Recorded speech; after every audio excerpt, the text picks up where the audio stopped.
Now, Peter, and Peter Schwartz joins us. I might be in the minority on this, but this is how I see it too.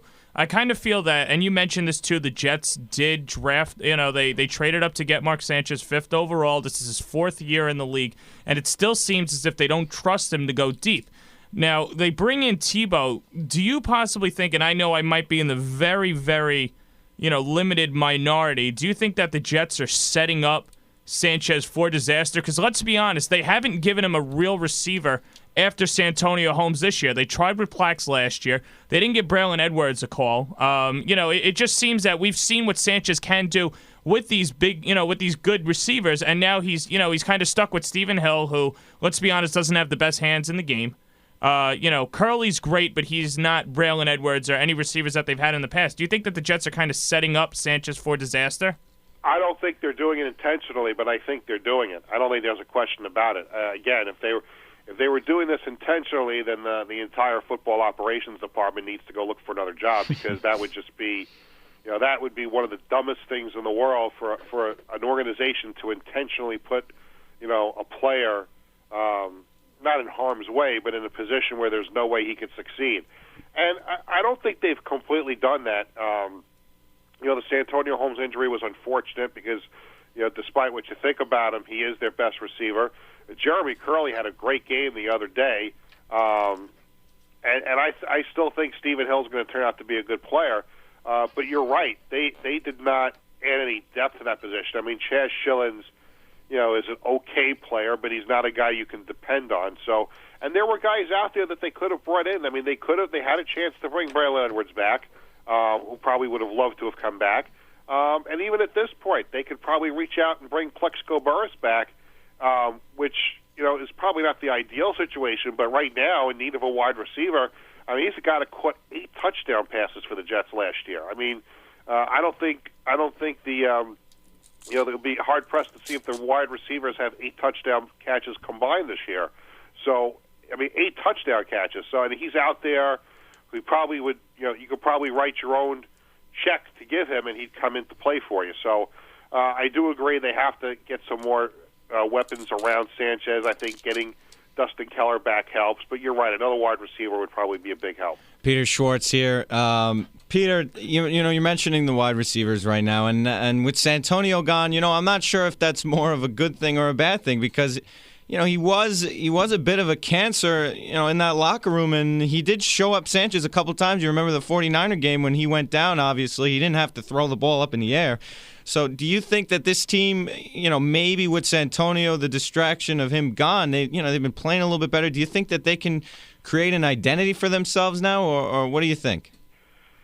That's an interesting question, and it was funny. I was talking to the reporter about that very subject the other day, that you wonder if the Jets are a little more relaxed and Santonio is not there. It's kind of hard to get a read of that in the room unless players were talking on the record about it, but I think there's probably something to be said for it. But, he still is the Jets' best wide receiver when you look top to bottom, and they're paying him that way too. So he's clearly their best receiver, and his loss is a pretty big one for them. Probably not as big as the Darrelle Revis loss, but still, a big loss nonetheless. There's no question he's a cancer, especially at the end of last year. And constantly, every time he opens up his mouth, he says something stupid. So from that perspective, the fact that he's not around is a good thing. But I think if you really, put the pressure on Rex and Mark to tell the truth, they'd probably like to have him back right about now. But clear, I mean, there's guys that are out there that are available. There's some veteran players. There are some of those diva wide receivers I don't think the Jets are going to touch. But at this point of the season, their options are very, very limited unless they can find a diamond in the rough somewhere that's on the street. Now Peter Schwartz joins us. Peter, the Jets play the Dolphins this weekend too, and then they get the bye. But let's be honest, in years past, regardless of how the Patriots have always looked, they've always been at the top of the division, either won the division, and they got to the Super Bowl last year, even though they weren't the authentic Patriots that won three titles back then. But how big is this game for the Jets against the Dolphins? And it's only Week 8.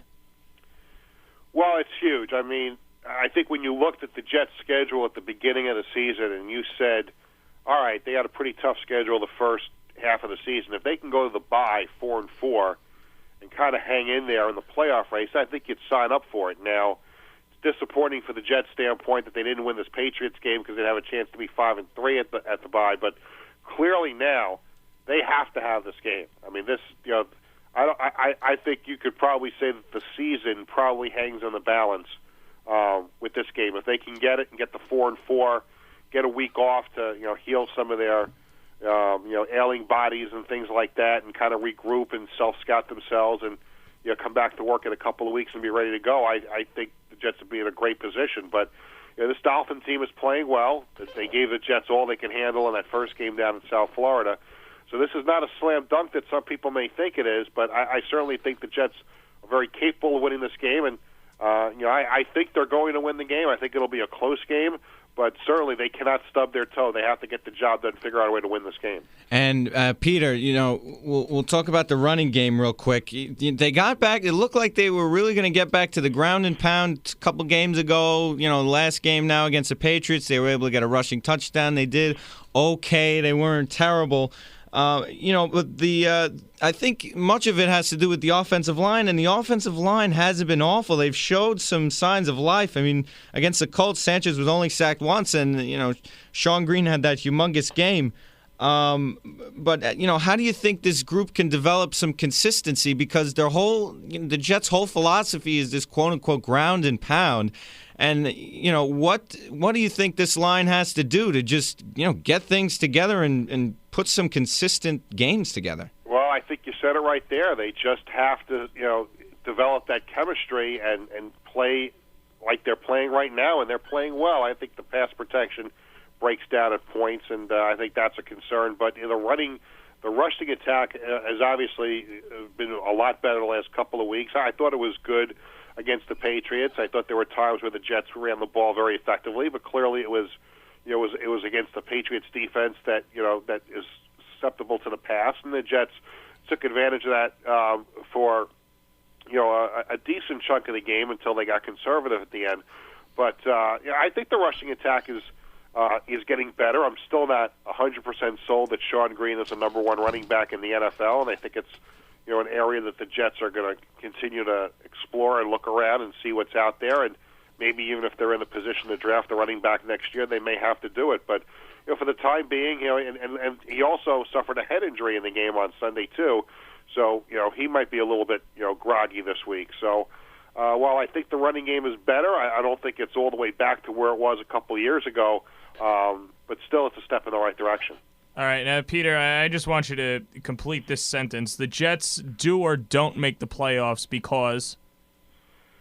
The Jets don't make the playoffs because the play in all three facets of the team continue to be inconsistent, and I don't think they will be able to get everything completely together to win enough games to get into the playoffs. All right, and Peter Schwartz, it's been a pleasure having you on. Thank you for taking the time to call in to Jon and John. Thanks, and I guess we're going to order bagels on Saturday, right? You got it, Peter. Thanks a lot. Thanks, Peter. Take care. Bye. That was Peter Schwartz, WFAN sports anchor, as well as SiriusXM Jets beat reporter and writer for Jets Confidential.